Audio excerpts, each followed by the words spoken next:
This video is sponsored by Raycon.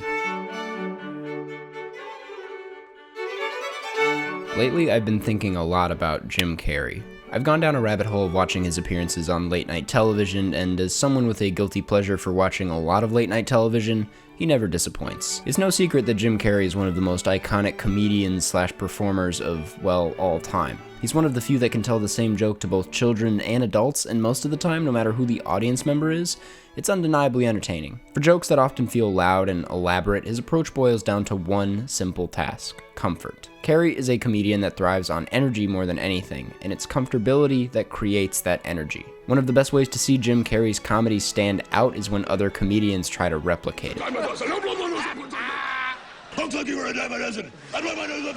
While Letterman is still pretty funny, he's one of the greatest hosts to do late night, his version of this bit just can't compare. And that's because Carrey's approach takes the physicality of the character to a whole new level. It's the way his neck arches a certain way, the way his eyes tense up, the way his posture straightens to a point where he feels like a machine specifically programmed to do this bit. That's where I think so much of Carrey's talent comes from, the commitment. If other comedians are performing with safety nets, Jim Carrey is doing backflips on a tightrope 100 feet in the air in complete confidence that he'll land the trick. This commitment is the reason for the confidence, but more importantly, it's how he reaches that final goal of comfortability. But to get there, he needs to get uncomfortable first. He does this really well because Carrey, more than most comedians, really knows how to tap into the minds of his audience members in a way that I promise isn't that complicated. I guess the best way to show this is through this very short example. It's changed the way I laugh at parties. Oh, really? I used to go, that's really funny.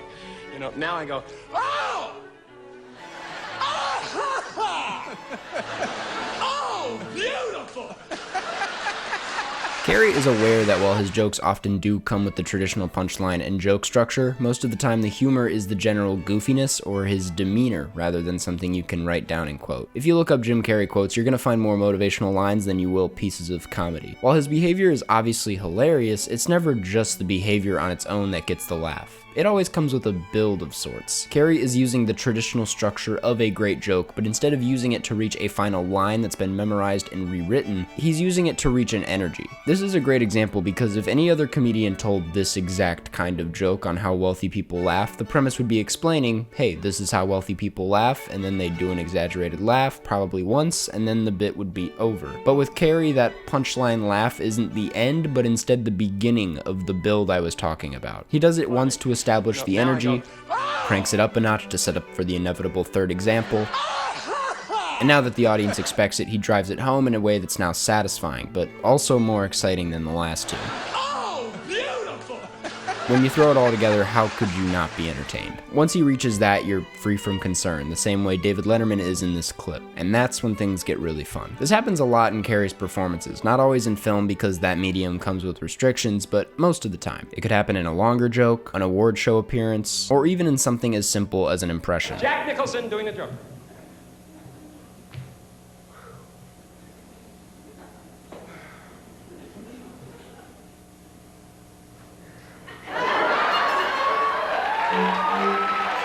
What I appreciate about this approach is how it doesn't assume the audience member is a mindless, entertainment-hungry observer, but instead someone who could really benefit from the comedy he provides. And it's told by someone who looks at the smile of an audience member as something he needs to earn rather than something he's entitled to. His goal is freedom from concern, and with that he goes into his performance aware that the audience member, no matter who they are, has some form of concern. So to eliminate that for a split second, he makes himself the butt of the joke, and it's a little uncomfortable, but you can't look away. E.T. the extraterrestrial.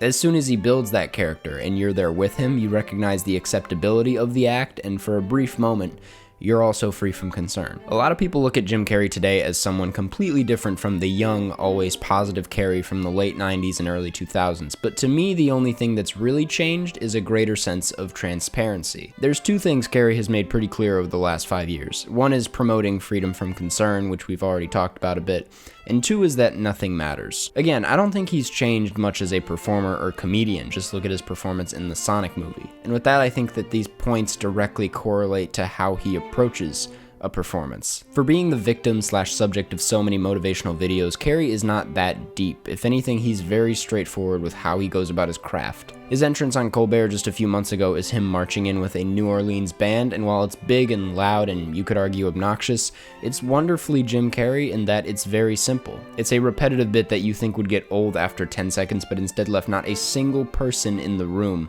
not smiling. His views on nothing matters goes past comedy, but in comedy, it means to do something that makes a person smile and forget about everything that should work.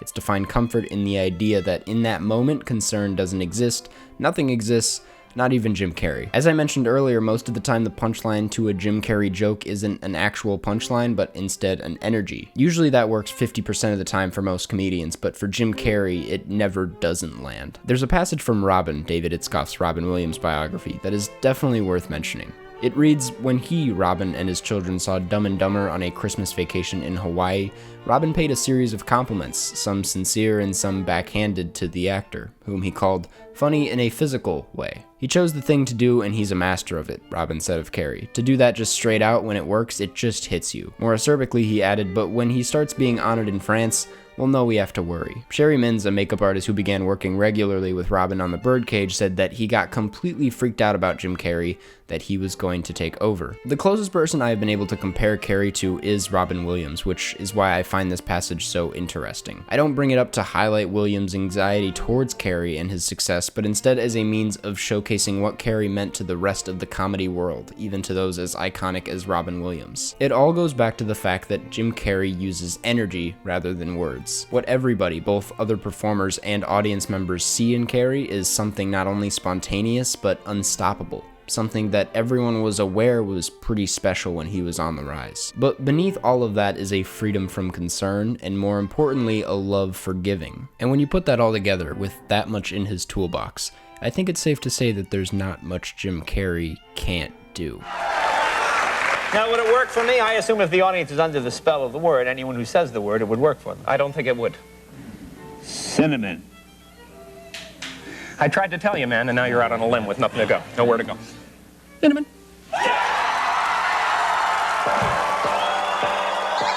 Hey everyone, thank you so much for watching. I hope you guys enjoyed this one. I had a great time putting it together. Before you head out though, I want to give a quick thank you to this week's sponsor, Raycon. Raycon, if you didn't already know, are comfortable, affordable, high quality wireless earbuds that I've been using all the time. Raycon sent me their everyday E25s, and like I said, they're amazing. I'm someone who does a lot of biking in Chicago. I also jump on trampolines a lot, and I like listening to music when doing those things. And not only do the everyday E25s stay in my ear while I do those activities, but they sound amazing. The bass on these puppies, out of this world. I mean, come on. They pair seamlessly with all my Bluetooth devices, they fit really well in my ears, and they just look cool. They also have 6 hours of playtime, which is something I really enjoy about them. I feel like I get a lot out of them with every charge. They have different color options to fit whatever your style is, and they have tons of different sizing options to fit whatever ear you have. Also, they come in at half the price of other premium wireless earbuds. I mean, come on. If you want to get your own pair, you can go to buyraycon.com/Karsten or click on the link in the description to get 15% off your order and get started today.